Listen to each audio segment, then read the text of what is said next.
Муфтий Республики Крым объезжает все регионы Северного Кавказа. По плану в этот раз хаджи Эмирали Аблаев должен был посетить религиозные общины Ставропольского края и Дагестана. Но узнав, что Ингушетия всего несколько дней назад отпраздновала свой 25-летний юбилей, религиозный лидер Крыма просто не мог не приехать в наш регион.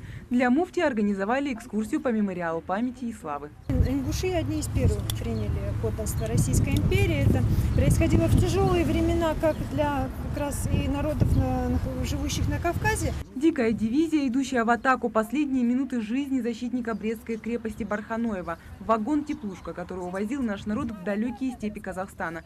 Памятники и монументы мемориала не оставили равнодушными гостей. Особенно, конечно же, впечатлил делегацию вагон, в котором депортировали ингушей в 44-м. И 9 башен скреплены одной цепью истории и трагедии. Хаджи Эмирали Аблаев отметил, что восхищен силой ингушского народа и стойкостью, которая позволила нам, как и татарскому народу, вернуться на родину, вернуться и возродить свою республику. Те этапы, тот период, который пережил ингушский народ, начиная с 1944 года до наших дней, то действительно это были тяжелые, сложные времена, мы видим, но на данный момент ингушский народ вместе, едино переборол все эти сложности. И сейчас мы видим, что ваша республика развивается.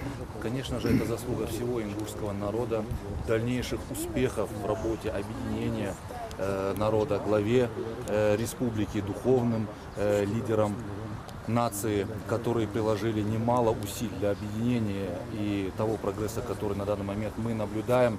Самое большое счастье на земле, когда Всевышний дарует человеку возможность служить во благо народа. Поэтому успехов и дальнейших процветаний, единства на пути развития.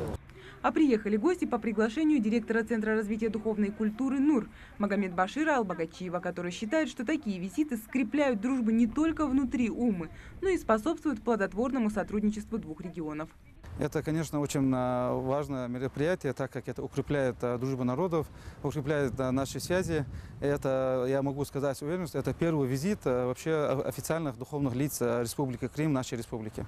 Этот визит муфтия в наш регион первый, но уж точно не последний, уверены члены крымской делегации. В будущем Духовный центр республики намерен наладить сотрудничество с религиозными общинами всего Кавказа. Мария Мистоева, Рахман Цуров, Новости 24.